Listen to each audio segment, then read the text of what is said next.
नमस्कार आप सभी को। मैं अतुल कुमार स्वागत करता हूं आपका क्योर कंसेप्ट में। इससे पिछले वीडियो में हम लोग परसेंटेज के टाइप 1 के बारे में पढ़ चुके थे। आज हम लोग टाइप 2 डिस्कस करने वाले हैं। तो चलिए स्टार्ट करते हैं टाइप 2 के बारे में। अब इसमें क्या होगा कि अगर एक ही, ये मान के टाइप 2 में ये होता है कि अगर एक ही कोई चीज़ है, एक ही कोई वस्तु है, एक या उसका प्राइस है, उसको हम उसमें ही चेंज कर रहे हैं, या एक बार घटा रहे हैं, एक बार बढ़ा रहे हैं, उसी में इंक्रीमेंट हो रहा है, उसी में डिक्रीमेंट हो रहा है। तब क्या करते हैं, जैसे ये कहा गया कि कोई पेन है, पहले 10%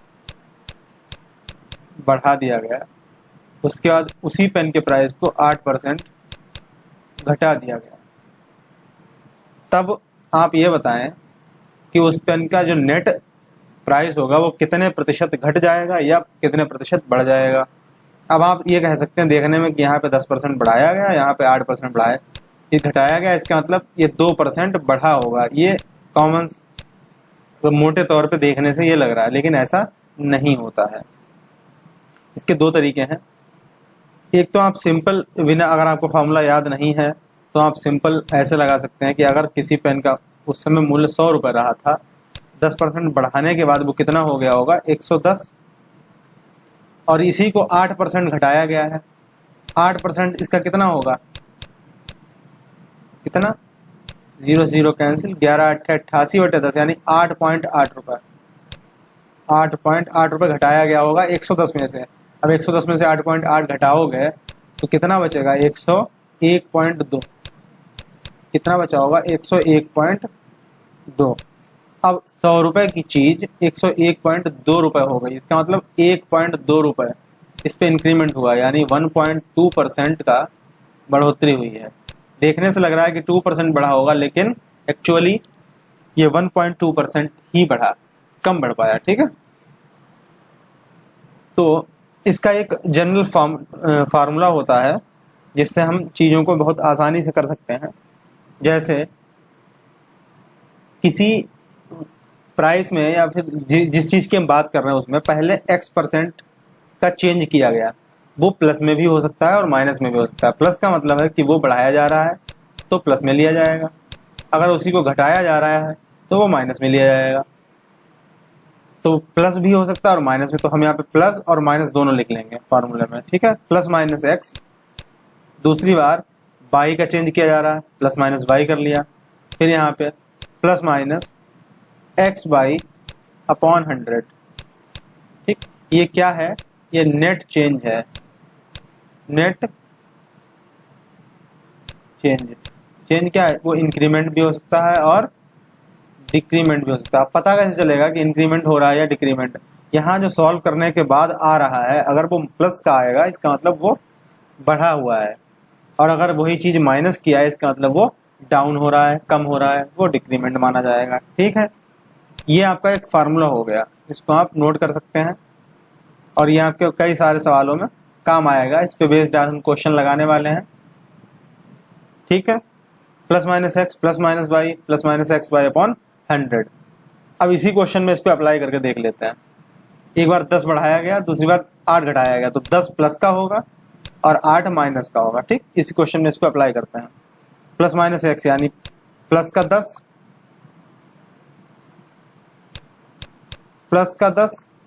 प्लस माइनस का आएगा क्योंकि 8 घटाया जा रहा है, और इन दोनों की मल्टीप्लाई तो वहां पे आएगा, प्लस माइनस माइनस होता है। 10 8 80 upon 100 is equal to 10 minus 8 क्या हुआ, 2 माइनस, ये 0 0 कैंसिल, यहाँ 0 हटाएंगे तो यहाँ पॉइंट आएगा 0.8 इज इक्वल टू 2 माइनस 0.8 कितना आएगा, 1.2। प्लस का आया है, इसका मतलब 1.2% ये बढ़ाया जा रहा है। ठीक, नेट चेंज क्या होगा, 1.2% बढ़ जाएगा, और हमारा इसमें देखिए आंसर भी यही निकला था 1.2% का, अगर सिंपल वे से कर रहे थे तो। अब हम चलते हैं अपने एक पहले क्वेश्चन की ओर। पहला क्वेश्चन हमारा ये कह रहा है कि if x is less than y 25% then y exceeds xy। अगर x y से 25% कम है तब y x से कितना ज्यादा है, ये क्वेश्चन हमारा पूछा गया है। x is less than y, y 25%, x y से 25% कम है। अगर y 100 है तो y से 25% कम कितना होगा, 75, 75 होगा ना। यानी अगर y 100 है तो y से 25% कम, यानी x 75 बचा होगा। ठीक, ये सिंपल हमारा तरीका हो गया। अब कह रहे हैं तो y कितना ज्यादा है, कितना ज्यादा है आप बता सकते हैं, 25 ज्यादा है। परसेंट की बात हो रही तो जिससे कंपेयर होता है हमेशा वो चीज अपॉन में होती है। कंपेयर किससे हो रहा है, x से, तो x की वैल्यू यहाँ पे 75 अपॉन में आएगी इनटू 100%। परसेंट की बात हो रही है तो 100%, 25 बन जा 25, 25 3 जा 75, 100 अपॉन 3, यानी ये कितना आएगा सॉल्व करके 33, 1 अपॉन 33%। 100 को आप जब डिवाइड करोगे 3 से, 3 3 जा 9, 1 0 उतार रहे हैं, 3 3 जा 9, फिर से 1 बचेगा, यानी 33 राइट, 33 सही, 1 बचा है डिवाइड करने को 3 से। ठीक है, ये आपका आंसर हो गया। ये आपको डिवाइड करने का मैंने तरीका जो बताया है आपको आता होगा, इसलिए बताने की जरूरत नहीं है। फिलहाल जिसको नहीं, अगर कोई दिक्कत है तो आप उसको देख सकते हैं। आंसर क्या आया हमारा, फर्स्ट आंसर। नेक्स्ट क्वेश्चन चलते हैं। सेकेंड क्वेश्चन बोल रहा है कि B got 20% marks less than A, B को ए से 20% अंक कम मिले।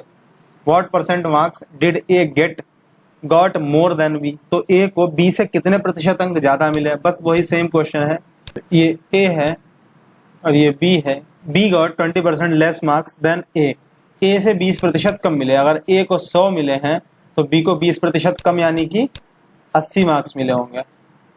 ठीक, what percent did A get more, A ने बी से कितने प्रतिशत ज्यादा अंक प्राप्त किए, कितने ज्यादा प्राप्त किए, 20। प्रतिशत की बात हो रही है, कंपेयर हो रहा है बी से, तो वी की वैल्यू अपॉन में आएगी। परसेंट पूछा गया है तो 100% मल्टीप्लाई, बस 21, 24 जा 80, 4 से 100 को डिवाइड करेंगे, आंसर आएगा 25%। 25% आंसर आ गया, समझ गए होंगे आप ये। Next question, two numbers are less than a third number by 30 and 37% respectively. The percent by which the second number is less than the first is. Hindi में रिपीट कर रहा हूं मैं क्वेश्चन। दो संख्याएं तीसरी संख्या से क्रमशः 30% और 37% कम है, तब वो प्रतिशत ज्ञात कीजिए जिससे कि दूसरी संख्या पहली संख्या से कम है। देखिए, तीन संख्याएं में मान लेते हैं। मान लीजिए संख्याएं ए है, बी है और सी है। ठीक, ये कह रहे हैं कि ए बी तीसरी संख्या से, तीसरी संख्या हम 100 मान रहे हैं क्योंकि दोनों की कंपेयर तीसरी संख्या से हो रही है। अगर सी 100 है तो ए जो है वो 70 होगा, क्योंकि ये 100 से 30% कम है तो 70। बी 100 से 37% कम होगा, या इसका 100 में 37 कम करेंगे तो ये 63 होगा। ठीक, अब ये कह रहे हैं कि तो वो प्रतिशत ज्ञात कीजिए जिससे कि बी कम है ए से, कितने प्रतिशत। बी ए से कितने संख्या कम है, 7 कम है। कंपेयर किससे हो रही है, ए से। देखिए अब कितने प्रतिशत, तो यानी कैसे कम पता चलेगा, ए माइनस बी, ए में से घटाएंगे बी को, इतना कम है। कंपेयर किससे, ए से, इंटू 100%। अगर फार्मूला बनाना चाहो तो ये फार्मूला बन जाएगा परसेंट चेंज का, लेकिन हम यहाँ फार्मूला इस्तेमाल नहीं करेंगे। आप कितने फार्मूले याद रखेंगे, हाँ, फार्मूले के पीछे नहीं घूमना है। जहां फार्मूले से क्वेश्चन जल्दी लग रहा है, आसान हो रहा है, हम सिर्फ उस फार्मूले पर गौर करेंगे। बाकी हम सिर्फ अपने ट्रिक्स ही लेकर चलेंगे जिससे कि क्वेश्चंस को हम जल्दी लगाएं। हमें वहां एग्जाम में टाइम बचाना है, बाकी आपको फार्मूला याद नहीं करना है। ठीक है, तो यहाँ पे फार्मूले की कोई जरूरत नहीं है, यहाँ पे सिर्फ कंसेप्ट समझ के आंसर आ रहा है। बी कितना कम है, ए से 7 कम है। किससे कंपेयर की, ए से कंपेयर की, तो ए की वैल्यू जल्दी से लिखेंगे 70%, चेंज 100%। सॉल्व कर लो, 7 1 जा 7 10 जा, 10 से ये कैंसिल आउट हुआ, आंसर क्या आया 10%। ढूंढो आंसर कहाँ है, ये है, लगा दिया। ठीक है, next question, x is 5 times longer than b, x y से 5 गुना लंबा है। The percentage by which y is less than x, उस प्रतिशत को ज्ञात कीजिए जिससे कि y, जितना y x से कम है। ठीक, बहुत ही x y, x और y x y से 5 गुना ज्यादा लंबा है, यानी अगर y 1 है तो x कितना होगा, 5 होगा। ठीक, तो परसेंटेज वाई विच y कितना कम है, 4 कम है।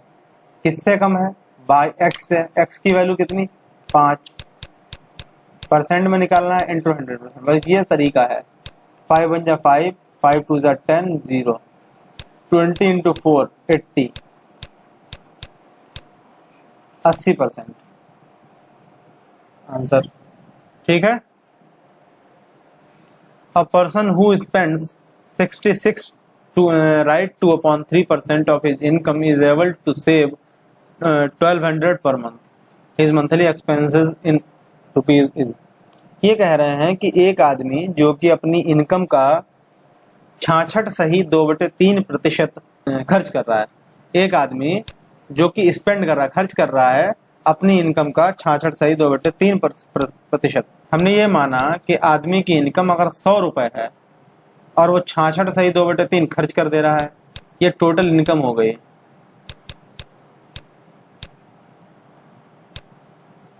टोटल इनकम जो है वो इतनी है, स्पेंड कितना कर रहा है महीने में, 66/2/3, तो और बचा कितना रहा है, सेविंग कितनी है। अब 66 से 2/3 बचा रहा है, यानी 33/1/3, ये इसकी सेविंग होगी। ठीक, देखिए इन दोनों को जब ऐड करेंगे तो 100 आ जाएगा। ठीक है, इसका मतलब अगर इतना खर्च कर रहा है तो इतना बचा रहा होगा। अब हम कह रहे हैं कि वो 33/1/3% बचा रहा है, और ये बोल रहे हैं कि वो 1200 रुपये बचा रहा है। इसका मतलब ये हुआ कि 1/3% 33/1/3% जो है वो 1200 के बराबर हुआ उसकी टोटल इनकम का। ठीक, हमें निकालना क्या, मंथली एक्सपेंसेस। मंथली एक्सपेंस हैं कितने, 66/2/3।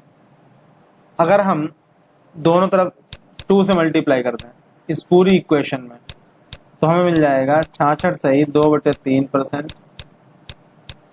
2400 के बराबर। इसका मतलब वो 2400 रुपये मंथली खर्च करता होगा। हम क्यों निकालें पूरी इनकम, जो हमसे यही पूछा गया है, यहीं पे हम निकाल लेंगे, आंसर आ जाएगा। ठीक है, अगर कोई क्वेरी आपकी हो किस क्वेश्चन से रिलेटेड या किसी भी रिलेटेड, तो आप हमारे कमेंट सेक्शन में जाके कमेंट करें। हम आपकी कमेंट्स को ध्यान से पढ़ते हैं और बिल्कुल ही उसका आंसर देने की पूरी कोशिश करेंगे।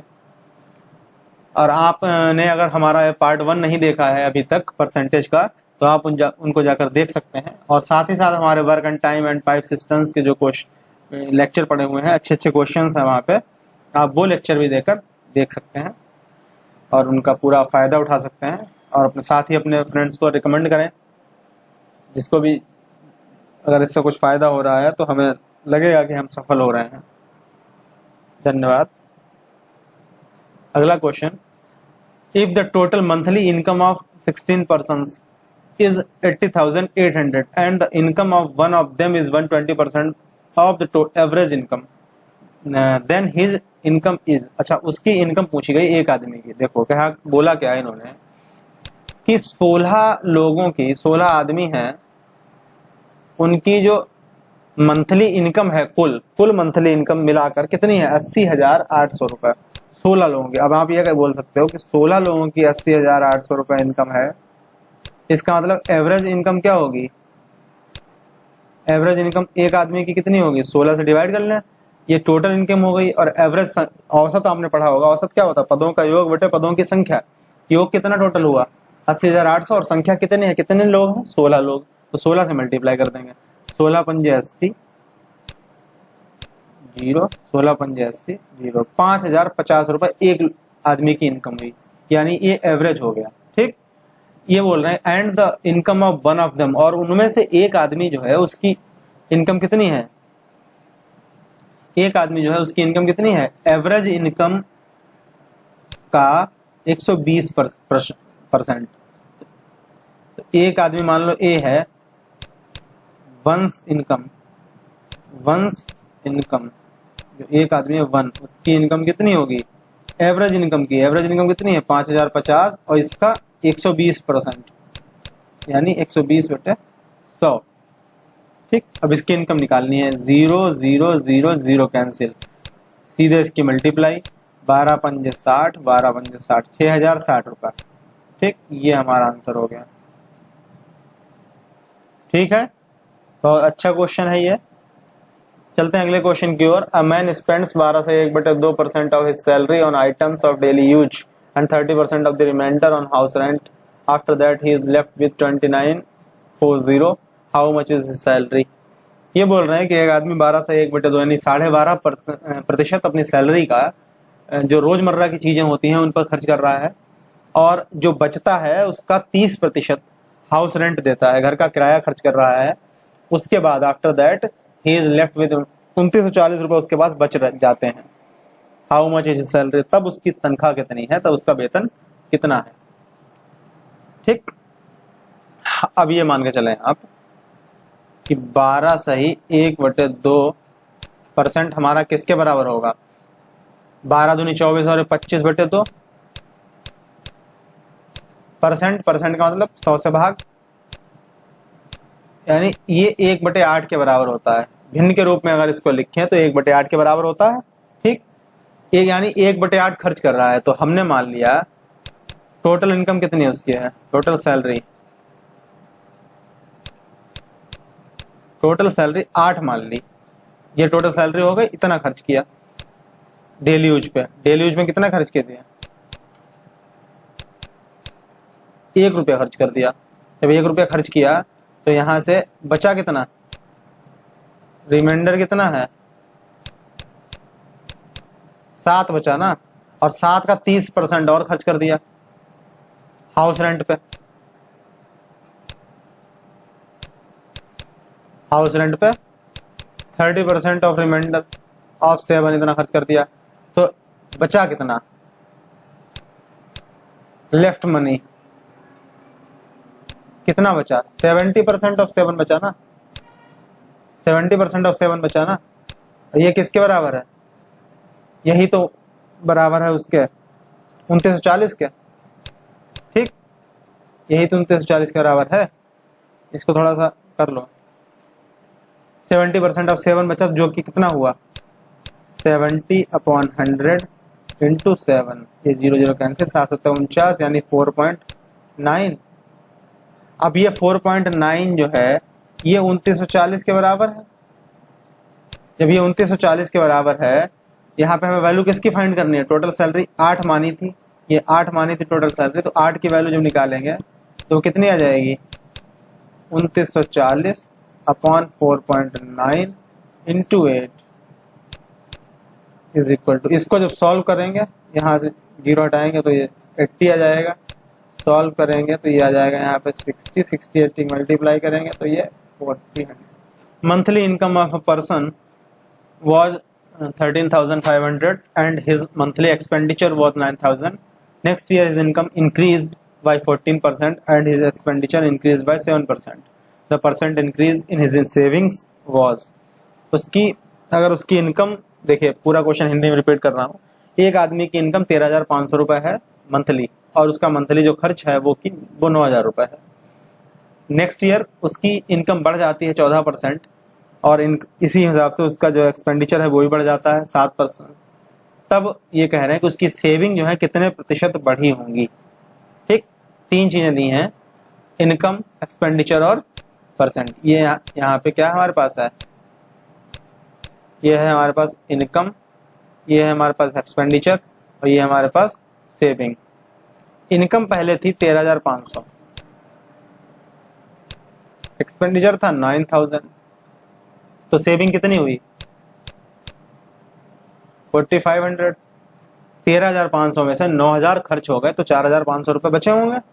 अब ये कह रहे हैं कि सेविंग जो है, इनकम जो है वो 14% बढ़ गई, तो इसकी 14% बढ़ गई, यानी इसकी 114 हो गई परसेंट। औपान में जो 100 वाला होगा और 2 जीरो यहाँ से काट देगा, तो 135 114 की मल्टीप्लाई कर लो। 4 पंजे 20 का 0 हासिल 2, 4 3 12 और 5 एकन 5, 12 5 17, 2 19 हासिल 1, 4 एकन 4 और 5 एकन 5, 4 9 और 3 12 और 1 हासिल वाला 13 का 3 हासिल लगा 1, 1 एकन 1 और 3 4 1 5, 1 एकन 1, कितना आया। ठीक, 9000 में 7% बढ़ जाता है, यानी ये 107% हो गया खर्च इसका। 2 जीरो कैंसिल हो जाएंगे, 1 जीरो सामने आएगा, 963, 9 एकन 9, 9630 रुपये हो गया। अब सेविंग कितनी है, तो इसमें से इसको घटा देंगे जब, तो सेविंग आ जाएगी ना। 90 में से 30 गया 60, और ये बचा 13 में से 6 गया 7, 14 में से 9 गया 5, 5760 रुपये। पहले 4500 रुपये बचते थे, अब 5760 रुपये बच रहे हैं। कितना बढ़ के बचे हैं, 60 ये बढ़े हैं और 12 इधर बढ़े हैं, 1260 रुपये बढ़ रहे हैं। किसमें, 4500 पे। 4500 से कंपेयर हो रही, 4500 से करेंगे। परसेंट की बात करी जा रही है, इसका मतलब 100% मल्टीप्लाई, 2 से 2 कैंसिल, 45 से 1260 को भाग करेंगे। 9 से काटेंगे अगर, 9 पंजे 45 और 14 ने 126, 14, 5 से भाग करेंगे 28, 28%, यानी उसकी सेविंग जो है वो 28% बढ़ जाएगी। ठीक, मुझे नहीं लगता कि इससे आसान मेथड इस क्वेश्चन के लिए कोई हो सकता है। ठीक, बहुत ही आसानी से अभी आपको समझाने में 1-1.5 मिनट लगा है इस क्वेश्चन को। अगर मैं इस क्वेश्चन को लगाऊं तो विदिन 30 सेकंड में क्वेश्चन लगने वाला है। और आप लोग भी बिल्कुल, मैं श्योरिटी के साथ कह सकता हूं कि आप लोग भी अगर लगातार इससे जुड़े रहे और प्रैक्टिस करते रहे तो निश्चित रूप से आप बहुत ही तेजी से इन क्वेश्चंस को लगाएंगे। ठीक, चलते हैं नेक्स्ट क्वेश्चन की ओर। अच्छा, एक मैं आपके लिए और okay, if a is increased by b% then the new number will, okay, इसकी जरूरत नहीं है। हाँ, ये क्वेश्चन ही देखते हैं, मैं ही आपको बता दूंगा। A worker suffers 20% cut in his wages. He may regain his original wages by obtaining a rise of। देखिए, ये कह रहे हैं कि एक कर्मचारी जो है वो 20% कट का फेस कर रहा है अपने वेजेज में, उसकी आमदनी 20% कम हो गई, तो अपनी आमदनी को वो ओरिजिनल पहले जितनी प्राप्त करने के लिए कितना बढ़ाना पड़ेगा। ठीक, ये प्रश्न पूछा गया है। अच्छा, तो देखिए, अब हमेशा यह ध्यान रखिए, कभी आपसे क्वेश्चन पूछा जाएगा कि एक पेन का मूल्य 10% घट गया है, तो पेन के मूल्य को कितना बढ़ाएं कि वो अपनी पुरानी वाले मूल्य में आ जाए। तो आप देखने में कहोगे कि 10% घटा है तो 10% बढ़ा दें तो इतने में आ जाएगा, लेकिन ऐसा नहीं होता है। देखिए, अगर 100 रुपए की कोई चीज है, कोई चीज 100 रुपए की है और इसमें 10% का फेस आया, डाउन आया, 10% कम हुई है, तो ये 90 की बची होगी। अब अगर आप दोबारा इसको 10% ही बढ़ाओगे, दोबारा आप इसको 10% बढ़ाओगे तो 90 का 10% तो 9 हुआ ना, तो ये 99 हो पाएगी। तो ये ओरिजिनल कहाँ आई, 100 आनी चाहिए ना। तो हमें 90 से वापस 100 में जाने के लिए कितना, 10 रुपये बढ़ाना पड़ेगा। किस पे 10 रुपये, 90 पे। कंपेयर तो अब 90 से होगी, 10/90 इंटू 100%, ये हमारी वैल्यू होगी। 0 से 1 0 कैंसिल हो जाएगा, तो 100/9, तो ये आ जाएगा 11 से 1/9%, इतनी बढ़ानी पड़ेगी। ठीक, तो इसके लिए आप चाहो तो एक फार्मूला भी यूज कर सकते हो, ये फार्मूले से भी जल्दी लग जाएगा क्वेश्चन, नहीं तो आप एक कंसेप्ट समझ लें तो सबसे बेहतर है। देखिए, सोचिए, अगर इस आदमी की पहले इनकम 100 रुपए थी, इस 20% डाउन गया तो अभी ये कितनी हो गई, 80 हो गई। हमें वापस 80 से 100 पे जाना है, इसका मतलब 20 बढ़ाना पड़ेगा। किस पे 20, 80 पे 20 बढ़ाना पड़ेगा, इंटू 100% निकालना है तो 100% मल्टीप्लाई, 24 4 से डिवाइड करेंगे 100 को, 25 आ जाएगा। इसके मतलब 20% कम हुई थी, लेकिन अब हमें 25% बढ़ानी पड़ेगी, तब हमें ओरिजिनल वैल्यू मिलेगी। ठीक, अब इसके लिए अगर फार्मूला देखें, इस टाइप के क्वेश्चन के लिए फार्मूला भी आप बना सकते हैं। देखिए, जितना घटाया गया है, जैसे मान लीजिए अगर x% का चेंज है, ठीक, और ये चेंज में क्या करना है, रिवर्स करना है। चेंज में रिवर्स करना है। अगर x% बढ़ा चुके हैं तब हमें उसको वापस घटाना है, और अगर x% घट चुकी है किसी चीज की वैल्यू या कुछ भी, तो वो हमें वापस उतना बढ़ाना है। ठीक, तो रिवर्स करने का मतलब ये है कि जितना चेंज हुआ है वो चेंज अपॉन चेंज होने के बाद जो नई वैल्यू आई है वो 100 ± x होगा हमेशा। या तो 100 से घटी होगी, क्योंकि हमेशा कि कोई भी चीज की फुल वैल्यू कितनी मानी जाती है 100 में या तो बढ़ी होगी या फिर घटी होगी। जैसे ये था, अब यहाँ पे x हमारा कितना है 20 है, 20% बढ़ रहा है ना, तो ये क्या आया 20/100। अब घट रही 20 थी तो 100 माइनस 20 इंटू 100, अगर इस फार्मूले के हिसाब से देखते तो इंटू 100% यहाँ पे ये फार्मूला है। आप इसको नोट डाउन कर लें और जैसा आपको ठीक लगे, अगर फार्मूला अच्छा लग रहा है तो फार्मूले से लगा सकते हैं, वरना ये समझ जाए तो सबसे बेहतर है, क्योंकि ये ऐसी चीज है, कंसेप्ट वो चीज होती है जो आप कभी भी भूल नहीं सकते हैं। फार्मूला आप भूल सकते हैं, वो रटना पड़ता है। फार्मूला आप भूल सकते हैं लेकिन कंसेप्ट नहीं भूलेंगे। कंसेप्ट समझ में आ गया तो परसेंट के साथ, जैसे मैंने टाइटल में लिखा हुआ कि खेलना सीखें, तो बिल्कुल आप परसेंट के साथ खेलना सीख जाएंगे। कभी भी आपको परसेंट का क्वेश्चन तो छूटने वाला है ही नहीं आपसे एग्जाम में। ठीक है, आप इसको समझ गए होंगे। नेक्स्ट क्वेश्चन देखते हैं। The salary of a person is decreased by 25%, then the decrease salary is increased by 25%। His new salary in comparison with his original salary is okay. अब ये क्या कह रहे हैं कि एक आदमी की सैलरी पहले 20% यानी 20% घटाई गई, देन उसके बाद जो घटी हुई सैलरी थी उसको 25% दोबारा बढ़ा दिया गया। अब देखने में आपको लगेगा कि पहले 25% घटा दी, बाद में 25% ही बढ़ा दी, तो सैलरी उतनी ही हो गई होगी। लेकिन ऐसा नहीं है, क्योंकि अब तो आप सीख चुके हो परसेंटेज को, अब आप तो मानोगे नहीं। पहले आप मान जाते, अगर आपसे कोई कहता कि बेटा 25% हमने कम कर दी, 25% वापस हम आपको बढ़ाए दे रहे हैं, तो आपका बॉस आपसे बोल रहा है कि तुम्हारी सैलरी जो है हम 25% काटे ले रहे हैं और अगले महीने 25% बढ़ा देंगे, तो आपकी तो एक ही बात हो जाएगी। तो आप जबको अगर परसेंटेज नहीं आता है तो आपका तो लॉस हो जाएगा। लेकिन अगर आपको परसेंटेज आता है तो आपको तुरंत बोलोगे बॉस ऐसा नहीं हो सकता है, क्योंकि कंसेप्ट ये नहीं है, कंसेप्ट कुछ और है। क्या कंसेप्ट है? हमने सैलरी मान ली। देखिए, अब आपको ये पता होगा, ये पता होना ही चाहिए आपको कि 25% किसके बराबर है। अगर भिन्न के रूप में लिखें 1/4 के, क्योंकि 25% मतलब 25/100, 25 को अपॉन में 100 से डिवाइड करेंगे तो 1/4 आएगा। अब हम दो बार 25 का चेंज हुआ, जितनी बार चेंज आए 4 की पावर उतनी मान लो। हमने ये मान लिया कि 2 बार है तो 4 की पावर 2 मतलब 16। हमारे पास 16 रुपए पहले सैलरी थी, 25% घटा होगा यानी 1/4 हुआ। इसका 1/4 हुआ तो इसका 1/4 कितना हुआ? 4 छक्कू 16, 4 कम हो गया यानी 12 बचा ही है। ठीक, अब फिर इसका बढ़ा 25% तो इसका 1/4 और बढ़ा होगा। 4 तियां 12, 3 बढ़ा है, 12 में 3 जुड़ा तो 15 हो गया। पहले 16 रुपए सैलरी थी, अब 15 रुपए सैलरी बची। कितनी कम है? 1 कम है। किस पे? 16 पे 1 कम है। परसेंट चेंज निकालना है तो 100%, 100/16 मल्टीप्लाई करेंगे, डिवाइड करेंगे 100 को, तो 16 छक 96 बचे 4, 16 पॉइंट लगाया, 16 दूनी 32, 16 पंजे 6.25%। ये तरीका भी है। दोनों ही तरीके बेहतर हैं, ये भी तरीका बेहतर है, बहुत ही अच्छा तरीका है। इसमें बस आपको यहाँ पे ध्यान लगाना है कि ये 16 क्यों माना। हमने आपको बताया कि परसेंट का जो भी वैल्यू हो उसका डिनोमिनेटर मानेंगे, लेकिन क्या अगर एक बार ही चेंज होता तो हम 4 मान लेते, क्योंकि हमें फ्रैक्शन से और पॉइंट से बचना है। अगर आप 4 मान लोगे तब भी आंसर इतना ही आएगा, लेकिन आपकी कैलकुलेशन बढ़ जाएगी वहां पे। और हमें कैलकुलेशन बढ़ा, हमें अपनी विद्वता नहीं दिखानी है कि हम इतनी कैलकुलेशन वहां कर लेते हैं। हमें यहाँ से बस बच के निकलना है, हमें कैलकुलेशन से बचना है, कि वो हमारा टाइम खराब करती है। वो एक जाल है जो कि हमारा टाइम खराब करेगी। हमें सिर्फ ऐसी चीज मानना है जिससे हम उस पॉइंट से, फ्रैक्शन से, इन सब से बच के निकल जाए। ठीक, तो हमें 2 बार दिखा, यानी एक बार 1/4 आएगा, दूसरी बार भी 4 आएगा, तो इसकी 4 की पावर 2 मान लो, यानी 16 मान लो। अगर यहाँ पे एक बार 25% का चेंज और होता तो हम यहाँ पे 16 ना मान के क्या मानते हैं?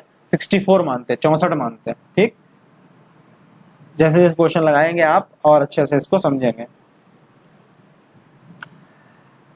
अब ये कह रहे हैं कि Tulsiram salary is 20% more than that of Kashyap. If Tulsiram saves 720 which is 4% of his salary, then Kashyap salary is। अब देखिए आप ध्यान से, ये एक है तुलसीराम, तुलसीराम कौन से वाले हैं? ये एक तुलसीराम है ये, और एक है ये कश्यप। तुलसीराम की सैलरी कश्यप की सैलरी से 20% ज्यादा है। अगर तुलसीराम 720 रुपए बचाता है, तुलसीराम कितना बचाता है? 720 रुपए, जो कि which is 4% of his salary, जो कि उसकी सैलरी का 4% है, यानी तुलसीराम की सैलरी का 4% जो है वो 720 के बराबर है। यानी तुलसीराम की सैलरी का 100% कितना होगा, 720 अपॉन 4 इंटू 100, 4 एकम 4, 18 चौक 72, 180 और इंटू 100 यानी 18,000। ये 100% होगा तुलसीराम की सैलरी का। तो तुलसीराम की सैलरी कितनी हो गई, 18,000 रुपए। अब ये कह रहे हैं कि तुलसीराम की सैलरी कश्यप की सैलरी से 20% ज्यादा है। तो अब ये ध्यान दीजिए, अगर कश्यप की सैलरी 100 होती, 100% या 100% होती, तो तुलसीराम की सैलरी कितनी होती, 120% होती कि नहीं, क्योंकि ये 20% ज्यादा है। इसका मतलब 120%, कश्यप की सैलरी का 120% 18,000 के बराबर हो गया। ठीक, यहां से तो कश्यप की सैलरी का 100% किसके बराबर हो जाएगा, कश्यप के लिए हो रही बात, 18,000 अपॉन 120 इंटू 100%, कैंसिल 15, इससे करेंगे मल्टीप्लाई, डिवाइड करेंगे 12 से, 12 15 15 बार जाएगा और 00 और 10, ये 15,000 रुपए। 15,000 कहाँ है, ऑप्शन ढूंढे और तुरंत लगाएं। Next question 12, A salary is increased by 10% and decreased by 10%, then change in salary। देखिए अब हम यहाँ पे फार्मूला लगा के आपको दिखाएंगे। चलिए दोनों मेथड दिखाते हैं। एक तरफ आप फार्मूला का डिवाइडेशन कर लें, ठीक, इधर हम लगाएंगे कंसेप्ट, इधर क्या लगाएंगे, देखिए हमारे चैनल का नाम है क्योर कंसेप्ट, हम कंसेप्ट को क्योर कर रहे हैं, इसलिए हम कंसेप्ट पे ज्यादा फोकस कर रहे हैं, ना कि फार्मूले पे। ठीक, हम कंसेप्ट को आपको सिखाना चाहते हैं कि आप कंसेप्ट समझ जाएं, उसकी धारणा को समझ जाएं कि उसकी धारणा क्या है, वो असल में है क्या चीज। फार्मूला तो आपको कोई भी रटवा देगा, फार्मूला आप रट लें, क्वेश्चन लग जाएगा, बहुत आसान है, कोई दिक्कत वाली बात नहीं उसमें। लेकिन अगर आप कंसेप्ट समझते हैं तो आपको ये बिल्कुल परमानेंट चीज होती है। ठीक, कंसेप्ट हमारा क्या है, और ये हम आपको फार्मूला बताएंगे यहाँ पे, जिससे कि अगर आपको फार्मूला कोई दिक्कत है तो आप फार्मूला रटना चाहते हैं तो आप फार्मूला भी रट सकते हैं। फार्मूला आप पहचान चुके हैं, जल्दी से कर लेते हैं इसको। Plus minus x plus minus y plus minus x y upon 100। क्या पूछा, नेट चेंज ही तो पूछा है, net change in salary. Net change का फॉर्मूला ये होता है, एक्स क्या है, पहला 10% इंक्रीज्ड तो प्लस में आएगा 10, बाद में 10% डिक्रीज्ड है तो माइनस में आएगा, प्लस माइनस माइनस होगा, और 10 की मल्टीप्लाई 100 अपॉन में 100 फार्मूले में है। सॉल्व कर लो, 10 माइनस 10 ये 0 हो गया, माइनस 100 से 100 कट गया, 1 बचा, आंसर क्या आया, -1, -1%। अब -1 का मतलब क्या है कि ये डिक्रीज होगी, कम हो जाएगी, -1% डिक्रीज। इस टाइप के क्वेश्चन को आप फार्मूले से लगाना चाहें तो आप बिल्कुल ही लगा सकते हैं, इसमें मैं आपको मना नहीं कर रहा, क्योंकि ये क्वेश्चन फार्मूले से लग जाता है आसानी से, कोई दिक्कत नहीं होती, इसमें कोई टाइम वेस्ट भी नहीं होता है और जल्दी लग जाता है, इसलिए मैं आपको बोल रहा हूँ। कल कंसेप्ट समझें तो बहुत ही बेहतर है। देखें 10% सैलरी बढ़ा दी गई, 100 रुपये सैलरी थी, 110 कर दी गई। अब 10% घटाएंगे, 110 का 10% क्या होगा, ये 0, 10% वाला 0, 11 रुपये कम हो गई। अब देखिए ये भी कर सकते हैं आप कि 10%, देखिए आप ये भी कर सकते हैं कि 10% घटा दी गई तो कितनी बची होगी, 90% बची होगी ना, तो 90/100 से मल्टीप्लाई जल्दी कर दो इसमें, ये भी सकता है। ये दोनों 0 कैंसिल, 11 99 बची, 100 से 99 बची, मतलब 1% का चेंज आया, और चेंज कैसा आया, डाउनवर्ड, यानी डिक्रीजमेंट हुआ है, डिक्रीमेंट हुआ है, घटी है सैलरी। तो ये अब आपको जो समझ में आ रहा है आप वो कर सकते हैं। कंसेप्ट भी मैंने आपको बताया है, फार्मूला भी बताया, दोनों आपकी स्क्रीन पे दिए हुए हैं।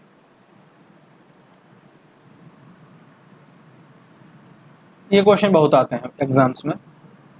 A man spends 40% of his monthly salary on food and 1/3 of the remaining on transport. If he saves 4,500 per month, which is equal to half of the balance after spending on food and transport, his monthly salary is। Question को बस घुमाया है, बाकी question में कोई दम नहीं है। देखिए 40% बराबर है 40/100 का, यानी ये बराबर हो गया 2/5 का। ठीक, अब देखिए मानने का तरीका जो हम मानते हैं हमेशा, ये 5 है और हमने आप यहाँ पे लग रहा है कि 1/3 भी खर्च कर रहा है, यानी जब 1/3 लाएंगे तो 3 भी ऊपर आना चाहिए, तो हम 15 मान ले। टोटल इनकम कितनी मान रहे हैं? 15 मान रहे हैं। टोटल इनकम हमने 15 मान ली। टोटल इनकम हमने 15 मान ली। 40% ये खर्च कर रहा है, इसका मतलब देखिए 40% इसने खर्च कर दिया फूड पे। 40% कितना खर्च कर दिया? 15 चौक 60, यानी 6 रुपए। बचा कितना? अब 9 रुपए। ठीक, 9 का 1/3 of the remaining on transport, जो बचा है इसका 1/3, तिहाई। तिहाई का मतलब गुणा 1/3 किस पे? ट्रांसपोर्ट पर। ट्रांसपोर्ट पर खर्च कर दिया 1/3 मतलब 3 खर्च कर दिया। कितना बचा? अब 6 बचा। ठीक, अब 6 बचा। अब ये कह रहे हैं कि अगर वो 4500 रुपए पर मंथ बचाता है, जो कि किसके बराबर है? Which is equal to half of the balance. Balance जो बचा है 6 बचा है, after spending food and transport. Transport और फूड पे खर्च करने के बाद कितना बचा है? 6 बचा है। इसके हाफ, हाफ का मतलब बटे 2, यानी 3 के बराबर है। कितना? 4500। 3 यूनिट के बराबर 4500 है। हमें मंथली सैलरी याद करनी है। मंथली सैलरी हमने कितनी मानी थी? 15। इसका मतलब 1 यूनिट हमारी किसके बराबर होगी? 4500/3 के। इसका मतलब हमारी 15 यूनिट टोटल सैलरी किसके बराबर होगी? 4500/3 मल्टीप्लाइड बाई 15, 5, और इससे डिवाइड करें, मल्टीप्लाई 5 से कर लेंगे तो 225,00 इतने के बराबर है। कहाँ है आंसर? ढूंढ के लगाएंगे। Salary of a person was reduced by 10%, by what percent should his reduced salary be raised so as to bring it par with his original salary. ये कह रहे हैं कि 10% उसकी सैलरी कम की गई थी, अब उसकी सैलरी को कितना बढ़ाएं कि वो अपनी ओरिजिनल सैलरी पर आ जाए। अब इसके भी दो हमने आपको वो बता चुके हैं। अगर आप फार्मूला पे जाते हैं, तो हमने आपको क्या फार्मूला बताया था? x चेंज किया गया, x/100 प्लस माइनस x जो भी हुआ हो इंटू 100%। फार्मूले से लगाए हैं तो चेंज कितना? 10% का। घटा है मतलब यहाँ पे 90 आएगा। 100 में से 10 घटाएंगे 90 इंटू 100। सॉल्व कर लीजिए, 0 0 कैंसिल, 100/9 यानी 11 सही 1/9%। इतनी सैलरी बढ़ा दीजिए तो आप ओरिजिनल पे पहुंच जाएंगे। दूसरा हम कंसेप्ट यहाँ पे समझ रहे हैं। 100 रुपये तनख्वाह थी हमारी, इन्होंने 90 रुपये रखी क्योंकि 10% इन्हें काट ली। अब हमें वापस 100 पे पहुंचना है। इसका मतलब 10 बढ़ाना पड़ेगा। कंपेयर किससे की जा रही है? 90 से। 90 को 100 बढ़ाना ना, इंटू 100, फिर डिवाइड करेंगे 11 से 1/9। यहाँ कोई फार्मूला आपको याद नहीं करना है, यहाँ पे आपको छोटा सा फार्मूला याद करना है। In a factory the salary of each worker is increased in the ratio 20:25। पहले सैलरी 22 थी, अब 25 हो गई। ये सैलरी है। ठीक, पहले 22 थी, अब 25 हो गई। The number of workers is decreased by 26 सही 2/3%। अब थोड़ा सा यहाँ पे मेहनत आप ये करेंगे कि 26 सही 2/3% को भिन्न में बदलेंगे जल्दी से। तो परसेंट, ये कितना हुआ?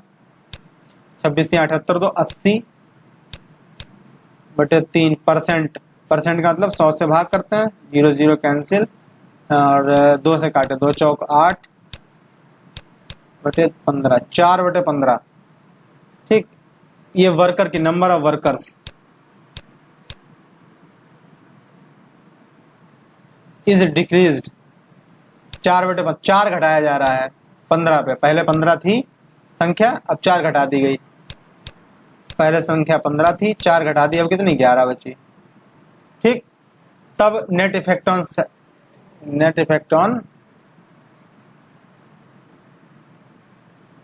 सैलरी नहीं बेटा, सैलरी यहाँ पर नहीं पूछा इन्होंने, होगा क्योंकि सैलरी पूछ नहीं सकते। ये सैलरी काट दीजिए यहाँ पे, यहाँ एक्सपेंस पूछा गया है। नेट इफेक्ट ऑन एक्सपेंस, उसके टोटल खर्च पे क्या फर्क पड़ेगा? व्यय, उसका टोटल व्यय पे क्या खर्च पड़ेगा। अब देखें, एक आदमी को मान लिया 22 रुपए सैलरी मिल रही थी, 15 आदमी थे, कितने रुपए मिलेंगे, मल्टीप्लाई कर लो, 15 दूनी 30 का जीरो यहाँ से लगा 3, 15 दूनी 30 3, 330 रुपए खर्च हो रहे होंगे।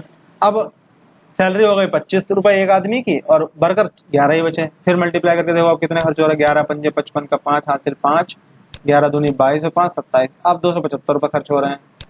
ठीक, कितने रुपए का अंतर है, कितने कम खर्च हो रहे हैं, 25 इधर 30 इधर, 55 रुपए कम खर्च हो रहे हैं पहले से। पहले कितना 330 था, कंपेयर करो 100 से मल्टीप्लाई, 0 0 कैंसिल, 11 3 33, 11 पंजे 55, यानी 50/3% कितना आएगा, 16 सही 2/3%। ठीक, 16 से 2/3% घट रही है ना सैलरी, 330 पहले थी अब 275 हुई, तो ये घट रही है। आंसर कौन सा है, सी आंसर सही है, सी आंसर सही है। ये क्वेश्चन अच्छा है, एग्जाम में आ सकता है, इसको आप इंपॉर्टेंट क्वेश्चन लगा सकते हैं, ये अच्छा क्वेश्चन है। Mukesh has twice as money as Sohan, Mukesh Sohan से 2 गुने रुपए लेकर बैठा है। Sohan has 50% more money than Pankaj, और सोहन के पास पंकज से 1.5 गुना पैसा है, यानी 50% ज्यादा है।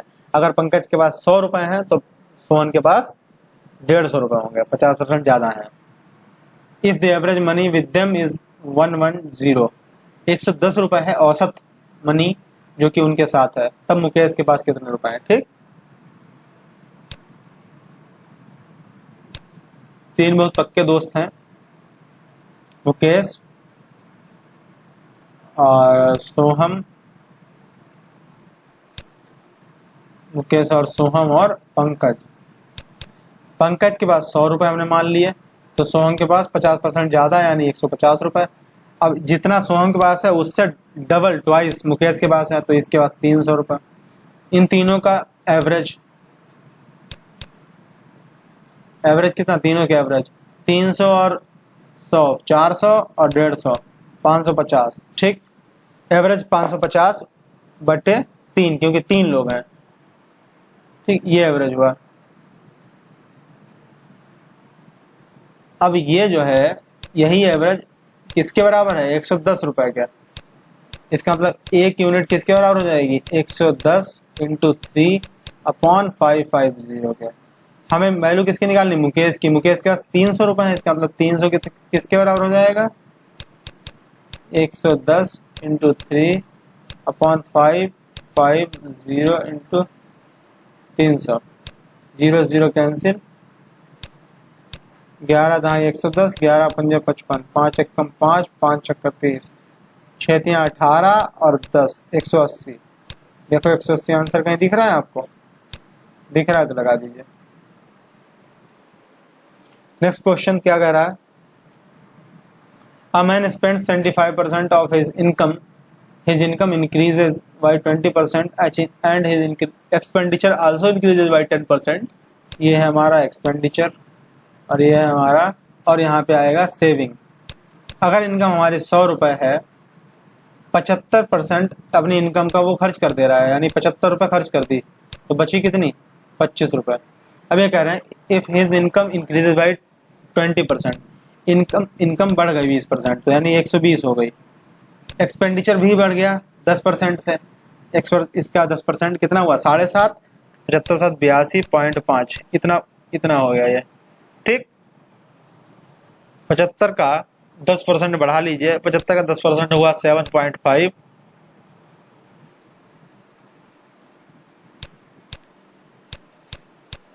का इसको जोड़ेंगे जब, तो ये 82.5 हुआ। ठीक, तो अब सेविंग कितनी है, इसमें से घटा दो जल्दी से। 82.5 में 100 तक जाएंगे, 17.5 और 20, ये 37.5। अब ये सेविंग इनकी 25 से 37.5 यानी 12.5 बढ़ गई। किस पे बढ़ गई, 25 पे। इंटू 100%, 100% से मल्टीप्लाई करेंगे, ये 1250, ये 25, 25 पंजे 125, 0, 50% बढ़ गई। आज के लिए इतना ही, मिलेंगे नेक्स्ट वीडियो में। टाइप 3 लेकर मैं आपके लिए आने वाला हूं कल, और टाइप 3 में बहुत अच्छे अच्छे क्वेश्चंस होंगे। अभी मैं सारे, आप ये समझ मान के चलेंगे सभी टाइप जो है हम लोग धीरे धीरे एक एक करके करने वाले हैं, और हर टाइप पे 20 क्वेश्चन 25 क्वेश्चन जो भी लगने वाले हैं वो लगा रहे हैं। उसके बाद एक कंप्लीट मैराथन आएगा परसेंटेज का, जिसमें परसेंटेज के हम लोग कम से कम 100-150 क्वेश्चन लगाएंगे, और जिससे आपकी प्रैक्टिस जो है वो और अच्छी हो पाए। ठीक, तो आप बिल्कुल भी चिंता ना करें, अपनी प्रैक्टिस सेट लगाते रहें। कोई अंत में आपसे यही कहना चाहूँगा कि अगर आपने अभी तक हमारे चैनल को सब्सक्राइब नहीं किया है तो प्लीज़ हमारे चैनल को सब्सक्राइब करें, लाइक करें और शेयर करें, जिससे हमारा भी थोड़ा मोटिवेशन बढ़ता रहे। ठीक है, धन्यवाद।